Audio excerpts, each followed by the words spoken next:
بات کر رہی ہوں. میرا نام نور فاطمہ ہے. میری عمر 14 سال ہے. میں ایک کلاس کی اسٹوڈنٹ ہوں. ہم توحید پسند ہیں. انکل جی میرا یہ سوال تھا کہ جب آپ صلی اللہ علیہ وسلم کی حضرت عائشہ رضی اللہ عنہا بسم اللہ الرحمن الرحیم نحمدہ ونصلی علی رسولہ الکریم اما بعد. معزز ناظرین کرام السلام علیکم ورحمۃ اللہ وبرکاتہ. آپ دیکھ رہے ہیں نور ٹی وی جدہ اور میں ہوں محمد عاقل. وائس میسج کے ذریعے سوالات پیش کیے جاتے ہیں. آپ بھی اگر ہمیں اپنا سوال بھیجنا چاہتے ہوں تو واٹس ایپ کے ذریعے ہمیں سوال بھیج سکتے ہیں اس نمبر پر وائس میسج ریکارڈ کر کے. آج کا سوال آپ کی خدمت. السلام علیکم ورحمۃ اللہ وبرکاتہ. میں پاکستان کے شہر سیالکوٹ سے بات کر رہی ہوں. میرا نام نور فاطمہ ہے. میری عمر 14 سال ہے. میں ایک کلاس کی اسٹوڈنٹ ہوں. ہم توحید پسند ہیں. انکل جی میرا یہ سوال تھا کہ جب آپ صلی اللہ علیہ وسلم کی حضرت عائشہ رضی اللہ تعالی سے شادی ہوئی تھی تو کیا انہوں نے اس خوشی کے موقع پر ڈب بجائی تھی؟ مجھے اس حوالے سے کچھ معلومات چاہیے کہ ڈب یا ڈھولکی وغیرہ شادی سے پہلے بجانا گناہ ہے کہ نہیں. اللہ ہمیں شرک و بدعت سے بچائے. آمین. السلام علیکم ورحمۃ اللہ وبرکاتہ. 14 سال کی بیٹی ہے. بہت اچھا لگا آپ کی آواز سنی بیٹا. اللہ تعالیٰ آپ توحید پسند ہیں. اللہ رب العالمین آپ کو آپ کے والدین کی آنکھوں کی ٹھنڈک برقرار رکھے. آپ کو ہر طرح کی شر اور فتنوں سے بچائے. اللہ رب العالمین ترقیاں عطا فرمائے اور ہر آزمائش اور مبتلا میں آپ کو, آپ کے والدین کو, بھائیوں بہنوں کو اللہ تعالیٰ سب کو حفاظت فرما لے. آمین یا رب العالمین. چھوٹے بچے سوال بھیجتے ہیں اور آپ یقین کیجئے ہمیں ایسا لگتا ہے کہ ہماری آواز ہر عمر کے بچوں تک بھی پہنچ رہی ہے, بڑوں تک بھی پہنچ رہی ہیں اور خواتین اور مرد حضرات بھی ہمیں دیکھ رہے ہیں. تو یہ ہمارے لیے بڑی سعادت کی بات ہے. اللہ رب العالمین اس نور توحید کو جیسے اللہ رب العالمین نے ہمیں یہاں جمع کیا ہے, اللہ تعالیٰ اپنے عرش کے سائے میں بھی ہمیں جمع فرمائے. آمین یا رب العالمین. دف بجانے کے بارے میں پوچھا جا رہا ہے کہ وہ جو ڈھولکی کا ماحول ہمارے یہاں ہوتا ہے نا, شادی سے 1-2 رات پہلے سے ہی ڈھولک بجنی شروع ہو جاتی ہے. اس سلسلے میں کیا اسلامی تعلیمات ہمیں ملتی ہیں؟ سماحت الشیخ عبدالعزیز بن باز سے اسی طرح کا سوال پوچھا جا رہا ہے تو میں آپ کی خدمت میں ان کا جواب مختصر پیش کروں گا. هل يجوز ضرب الدف قبل يوم الزواج او بعده علما بانني سمعت بانه لا يضرب الا في يوم الزفاف فقط. یہی پوچھا جا رہا ہے کہ کیا شادی سے 1-2 دن پہلے بھی دف بجانا چاہیے؟ میں نے سنا ہے کہ صرف شادی ہی کے دن بجانا چاہیے. یہی درست ہے؟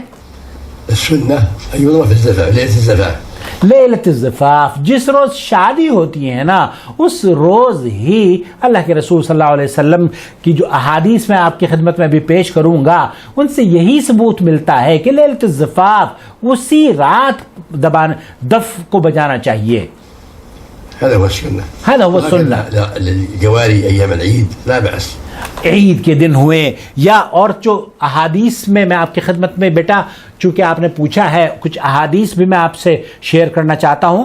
حضرت عائشہ رضی اللہ تعالی عنہ بیان کرتی ہیں کہ ابو بکر رضی اللہ تعالی عنہ ان کے پاس آئے تو اس وقت 2 لڑکیاں منا کے ایام میں دف بجا رہی تھیں اور نبی کریم صلی اللہ علیہ وسلم کپڑا اوڑھ کر لیٹے ہوئے تھے. چنانچہ ابو بکر رضی اللہ تعالی عنہ نے ان دونوں لڑکیوں کو ڈانٹا اور منع کیا تو رسول اکرم صلی اللہ علیہ وسلم نے اپنے چہرے سے کپڑا اتارا اور فرمانے لگے, اے ابو بکر انہیں کچھ نہ کہو, یہ عید کے دن ہیں اور یہ منا کے ایام ہیں تو عید کے دنوں میں دف بجانا جائز ہے. صحیح بخاری اور یہ صحیح مسلم کی روایت ہے. اسی طریقے سے حضرت ربیع بنت معوذ بن عفراء رضی اللہ تعالی عنہا بیان کرتی ہیں کہ میری شادی کے موقع پر نبی کریم صلی اللہ علیہ وسلم آئے اور تیری طرح ہی میرے بستر پر بیٹھ گئے تو ہماری چھوٹی بچیوں نے دف بجانا شروع کر دیا اور بدر کے موقع پر قتل ہونے والے میرے بزرگوں کا مرثیہ پڑھنے یہ کہنے لگے اور ہم میں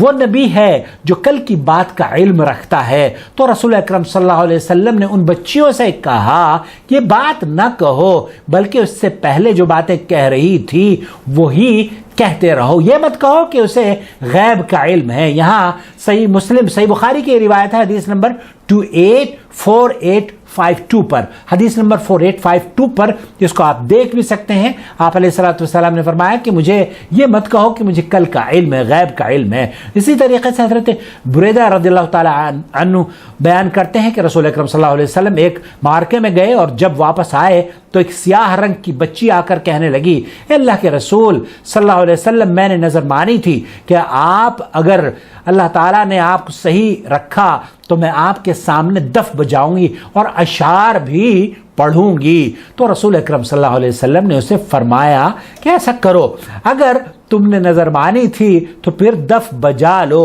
وگرنہ نہیں.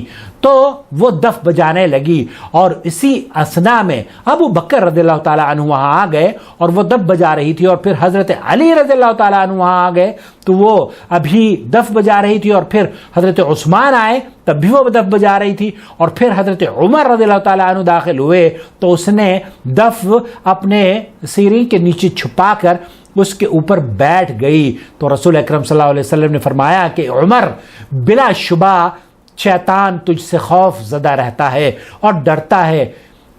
میں بیٹھا ہوا تھا اور یہ بچی دف بجا رہی تھی، اور ابو بکر آئے تو یہ دف بجاتی رہی، اور پھر علی آئے تب بھی دف بجاتی رہی، اور پھر عثمان آئے تب بھی یہ دف بجاتی رہی، لیکن عمر جب تم آئے تو اس نے دف رکھ دی. اس حدیث کو سنن ترمذی نے اور امام علامہ البانی رحمۃ اللہ علیہ نے اسے صحیح قرار دیا ہے. تو یہ احادیث ان 3 مواقع پر دف بجانے کی جواز پر دلالت کرتی ہیں، اور اس کے علاوہ کسی اور موقع پر دف بجانے کا حکم اپنے اصل یعنی حرمت پر ہی قائم رہے گا. خلاصہ کلام یہ ہے کہ جو شادی کی رات ہے اس رات تو دف بجانا جائز ہے. وہ جو ہم ڈھولکیاں اور پتہ نہیں کیا کیا شادی سے 1 ہفتہ پہلے ہی دف بجانا شروع کر دیتے ہیں.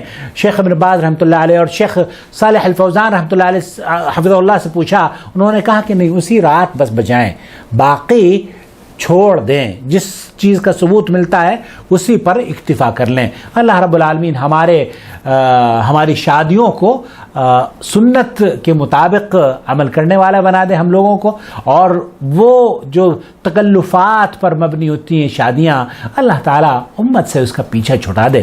بیٹا بہت شکریہ، آپ نے ہمیں میسج کیا.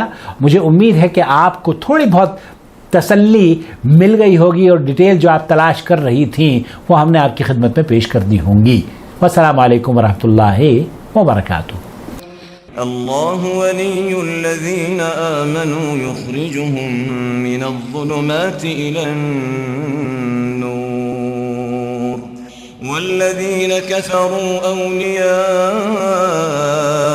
الطاغوت یخرجونهم من النور إلى الظلمات أولئك أصحاب النار هم فيها خالدون.